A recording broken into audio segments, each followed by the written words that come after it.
다니엘 5장 벨사살 왕의 운명. 벨사살 왕이 1000명의 귀족을 불러 큰 잔치를 베풀었다. 흥청망청 마셔대는 술잔치였다. 잔뜩 취한 벨사살은 아버지 느부갓네살이 예루살렘에 있는 하나님의 성전에서 탈취해온 금잔과 은잔을 가져오라고 명령했다. 그 잔에다 술을 부어 귀족들과 왕비와 후궁들과 함께 마시려는 것이었다. 금잔과 은잔을 가져오자 왕은 귀족들과 왕비와 후궁들과 함께 거기에 술을 담아 마셨다. 그들은 잔뜩 취해서 금과 은, 청동과 쇠, 나무와 돌 등으로 만든 그들의 여러 신들을 찬양했다. 바로 그때 갑자기 사람의 손가락이 나타나더니 불빛이 비치는 왕궁의 흰 석회벽 위에 글을 쓰기 시작했다. 몸도 없이 손가락만 나타나 글을 쓰는 광경을 본 왕은 그 얼굴빛이 창백해지더니 겁에 질려 제정신이 아니었다. 다리에 힘이 빠지는 듯 그는 무릎을 후들후들 떨었다. 그는 주술사와 점성가와 점쟁이들을 다 불러오라고 소리 질렀다. 바빌론의 점성가들이 모이자 왕이 말했다. 누구든지 벽에 쓰인 저 글을 읽고 내게 그 뜻을 말하는 자는 영예와 부, 자주색 옷과 금 목걸이를 얻을 것이며 내가 그를 이 나라에서 셋째가는 통치자로 삼을 것이다. 한 사람씩 차례대로 시도해 보았으나 그들은 도무지 그 뜻을 알 수 없었다. 벽에 쓰인 글을 읽지도 못했고 왕에게 뜻을 해석해 주지도 못했다. 왕의 두려움은 점점 더 커졌고 급기야는 얼굴에서 핏기가 완전히 가셨다. 귀족들도 안절부절 못했다. 왕과 귀족들의 비명을 듣고 왕비가 연회장으로 왔다. 그녀가 말했다. 왕이시여 만수무강하시기를 빕니다. 너무 당황하지 마시고 진정하소서. 왕의 나라에 거룩한 신의 영으로 충만한 자가 있습니다. 왕의 아버지께서 다스릴 때에 탁월한 지성과 영적인 지혜로 이름 높았던 인물입니다. 그가 얼마나 대단했던지 왕의 아버지 느부갓네살 왕은 그를 모든 마술사와 주술사와 점성가와 점쟁이들의 우두머리로 삼으셨습니다. 그 같은 인물이 없었습니다. 그는 무엇이든 할 수 있었습니다. 꿈을 해석하고 비밀을 밝히며 수수께끼를 풀었습니다. 그의 이름은 다니엘인데 왕이 아버지께 하사받은 이름은 벨드사살입니다. 다니엘을 불러오게 하십시오. 이것이 무슨 일인지 그가 왕께 말해줄 수 있을 것입니다. 그리하여 다니엘이 불려왔다. 왕이 그에게 물었다. 그대가 내 아버지께서 유다에서 붙잡아 온 포로 중에 하나인 다니엘이요. 그대는 거룩한 영으로 충만하고 지극히 명철하며 더없이 지혜롭다고 들었소. 내가 현인과 주술사들을 불러들여 벽에 쓰인 저 글을 읽고 그 뜻을 해석하도록 했으나 그들은 단어 하나, 음절 하나도 풀어내지 못했소. 하지만 그대는 꿈을 해석해내고 비밀을 풀 수 있다고 들었소. 그러니 저 글을 읽고 그 뜻을 내게 해석해 주시오. 그렇게 해준다면 그대는 부와 영예, 자주색 옷과 금목걸이를 얻고 이 나라에서 셋째가는 통치자가 될 것이오. 다니엘이 왕에게 대답했다. 그 선물들은 거두어 주십시오. 다른 사람에게 주셔도 좋습니다. 그렇게 하시더라도 저는 왕께 저 글을 읽어드리고 그 뜻을 말씀드리겠습니다. 왕이시여 들으십시오. 높으신 하나님께서는 왕의 아버지 느부갓네살에게 큰 나라와 높은 영예를 주셨습니다. 하나님께서 그의 이름을 높여주셨으므로 종족과 피부색과 신념에 상관없이 천하 만민이 그를 두려워했습니다. 부친께서는 마음 내키는 대로 사람을 죽이기도 하고 살리기도 하셨습니다. 또한 기분이 내키는 대로 사람을 높은 자리에 앉히기도 하고 바닥에 깔라 뭉개기도 하셨습니다. 부친이 마음이 우쭐해지고 교만해지자 하나님께서 그를 높은 자리에서 내치시고 높았던 명예를 땅에 떨어뜨리셨습니다. 그는 제정신을 잃은 채 인간 사회에서 쫓겨나 들짐승처럼 사셨습니다. 소처럼 풀을 뜯고 하늘에서 내리는 이슬을 맞고 사시다가 마침내 깨달아야 할 바를 깨달으셨습니다.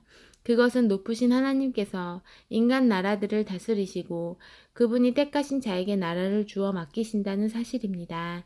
그런데 느부갓네살의 아들인 왕께서는 이를 다 아시면서도 부친 못지않게 오만하십니다.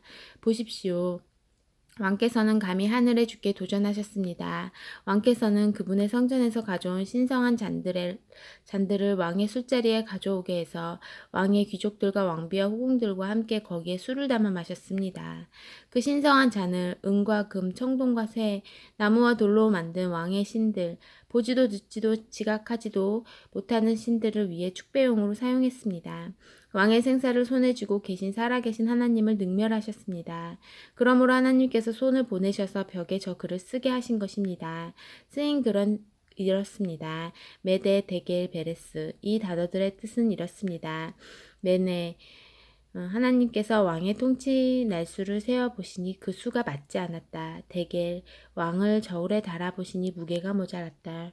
베레스, 왕의 나라가 쪼개져 메데와 페르시아의 손에 넘어갔다.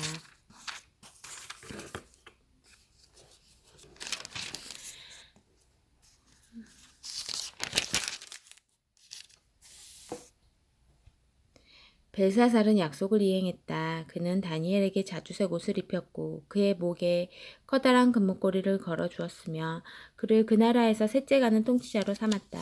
바로 그날 밤에 바빌론 왕 벨사살이 살해되었고 메드 사람 다리오가 왕위를 이어받았다. 그때 다리오의 나이는 62살이었다. 6장 사자 굴속의 다니엘. 다리오는 나라를 재정비했다. 지방 장관 120명을 세우고 나라 전역을 나누어 두루 관리하겠다. 그들 위로 총리 3사람을 세웠는데 다니엘이 그들 가운데 하나였다. 총리는 지방 장관들의 보고를 받았고 왕을 위해 나라의 질서를 바로잡는 일을 맡았다. 그런데 다니엘이 영적 능력과 지적 능력에서 다른 총리들과 비교가 되지 않을 만큼 월등했으므로 왕은 나라의 전부를 그에게 맡기려 했다. 다른 총리와 지방 장관들이 모여 다니엘의 허물과 치부를 찾아내 그를 공격하려 했지만 그들은 아무것도 찾아낼 수 없었다. 다니엘은 더할 나위 없이 올바르고 신실한 사람이었다. 태만이나 과실의 증거도 전혀 찾을 수 없었다. 마침내 그들은 찾는 것을 포기하고 나서 이같이 말했다. 이 다니엘이라는 자는 종교 문제로 트집을 잡지 않고서는 도저히 흠집을 낼 수 없다. 총리와 지방 장관들은 머리를 맞대고 음모를 꾸민 뒤 왕에게 가서 말했다. 다리오 왕이시여 만수무강하시기를 빕니다. 왕의 총리와 지방 장관과 거위 관료들이 회합을 갖고 왕께서 이런 칙령을 내리셔야 한다고 의견을 모았습니다. 앞으로 30일 동안 왕 외에 다른 어떤 신이나 인간에게 기도를 올려서는 안 된다. 이를 따르지 않는 자는 누구든지 사자굴에 던져질 것이다. 왕이시여 이 칙령을 내리셔서 모든 메대와 페르시아의 다른 법처럼 철회가 불가능하도록 하시기를 바랍니다. 다리오 왕은 칙령이 담긴 조서에 서명했다. 다니엘은 왕이 서명한 조서가 공표된 것을 알았지만 늘 하던 대로 기도했다. 그의 집 위층에 예루살렘 방향으로 난 창문이 있었는데 그는 거기서 하루 3번씩 무릎을 꿇고 그의 하나님께 기도하며 감사와 찬양을 올려드렸다. 음모를 꾸민 자들이 몰려와서 다니엘이 하나님께 기도하며 도움을 구하는 모습을 지켜보았다. 그들은 곧장 왕에게 달려가 그가 서명한 칙령을 상기시키며 말했다. 왕께서는 앞으로 30일 동안 누구도 왕 외에 다른 신이나 인간에게 기도를 올려서는 안 된다고 하지 않으셨습니까? 그렇게 하다가 적발되는 자는 누구든지 사자굴 속에 던져질 것이라고 하지 않으셨습니까? 왕이 말했다. 물론이요. 메대와 페르시아의 법처럼 그것은 철회가 불가능한 명령이요. 그러자 그들이 말했다. 왕이시여 유다 포로 중에 다니엘이라는 자가 왕을 무시하고 왕의 칙령을 어겼습니다. 그가 하루에 3번씩 기도를 드리고 있습니다. 이 말을 들은 왕은 크게 당황하면서 자기 때문에 공경에 빠진 다니엘을 구하려고 몹시 애를 썼다. 그가 하루 종일 백방으로 노력했다. 그러나 음모를 꾸민 자들이 다시 와서 말했다. 왕이시여 왕의 칙령은 결코 철회될 수 없다는 것이 메대와 페르시아의 법임을 기억해 주시기 바랍니다. 왕은 결국 포기하고 다니엘을 붙잡아다 사자굴 속에 던져 넣으라고 명령했다. 왕이 다니엘에게 말했다. 충성을 다한 그대의 하나님이 그대를 구해 주실 것이오. 사람들이 석판을 가져와 굴 입구를 막았다. 왕은 그의 인장 반지와 모든 귀족들의 인장 반지로 굴 입구를 봉인하여 아무도 다니엘을 구해줄 수 없게 했다. 그 후 왕이 왕궁으로 돌아갔다. 그는 저녁상을 물렸다. 잠도 이루지 못했다. 아무것도 먹지 않고 뜬 눈으로 밤을 새웠다. 동이 트자마자 왕은 즉시 사자굴로 달려갔다. 굴 가까이 이르자 그는 초조한 마음으로 소리쳐 불렀다.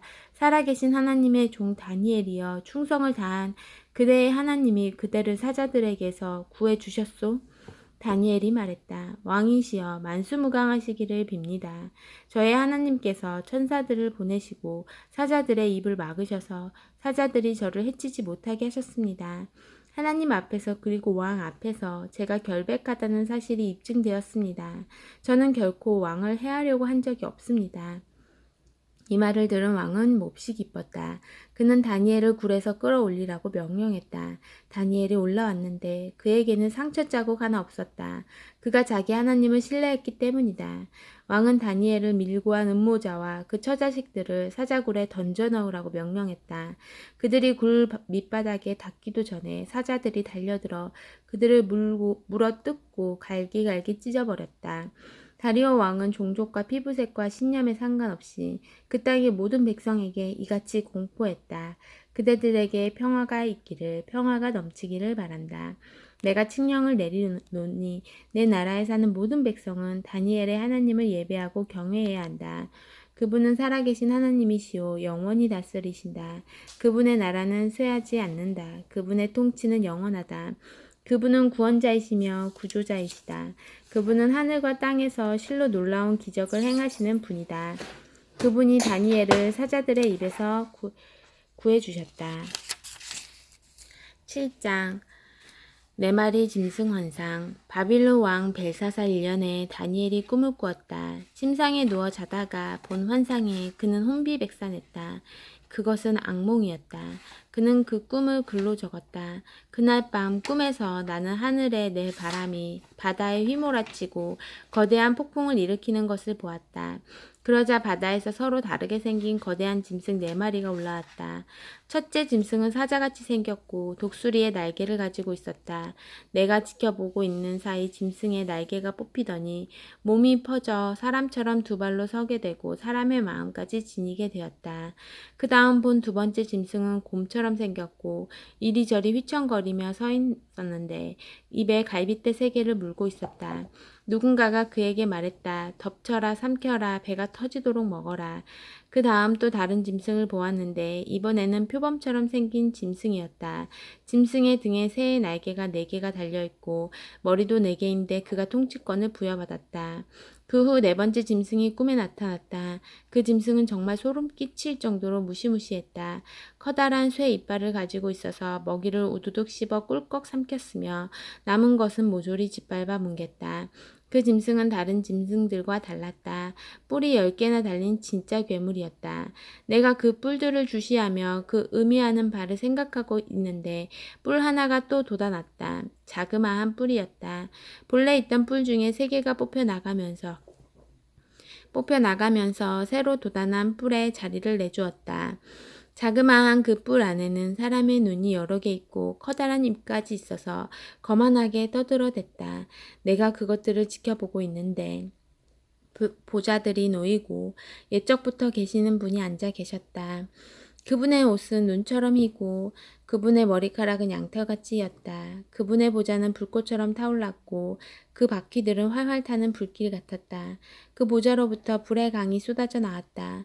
그분을 시중드는 자가 수천이고 그분을 모시고 서 있는 자가 수만이었다. 법정이 열리고 책들이 펼쳐졌다. 내가 지켜보는데 그 자그마한 뿔이 계속 거만하게 떠들어대고 있었다. 그때 내 눈앞에서 그 괴물이 살해되어 훨훨 타오르는 불 속에 던져졌다.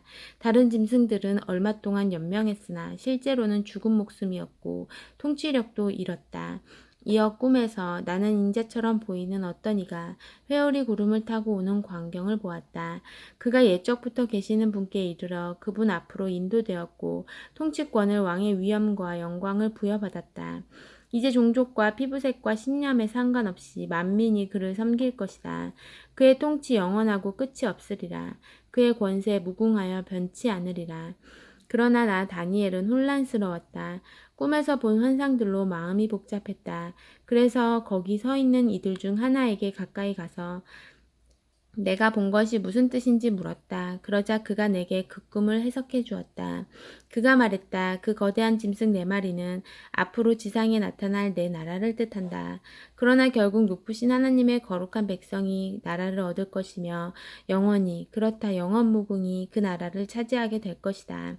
그러나 나는 더 알고 싶었다. 그 넷째 짐승이 무엇인지 궁금했다. 그 짐승은 다른 짐승들과 많이 달랐고 쇠 이빨과 청동 발톱을 가진 무시무시한 괴물이었으며 먹이를 갈기갈기 찢어 삼키고 남은 것들은 바닥에 짓이겼다. 나는 그 짐승 머리에 난 10뿔과 본래 있던 뿔 3개를 제치고 도단한 뿔에 대해서도 알고 싶었다.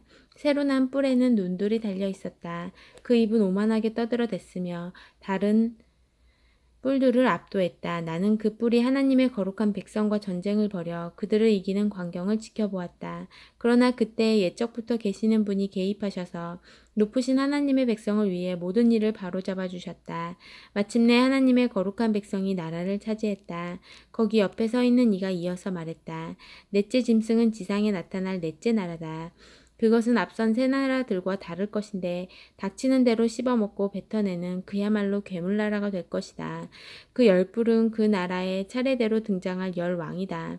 그 후에 또 다른 왕이 등장할 것인데 그는 이전 왕들과 다를 것이다.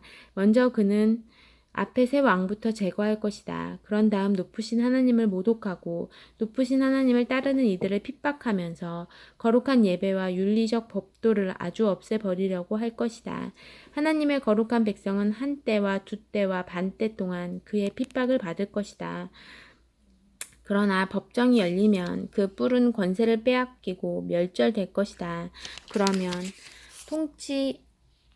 통치권과 권능과 하늘 아래 모든 나라의 영광이 높으신 하나님의 백성에게 넘어갈 것이다. 그들의 통치는 영원히 이어질 것이다. 모든 통치자들이 그들을 섬기고 복종할 것이다. 이렇게 끝났다. 나 다니엘은 유령을 본 사람처럼 큰 충격을 받았다. 그러나 나는 이 모든 것을 혼자서 마음속에 간직해 두었다. 아멘.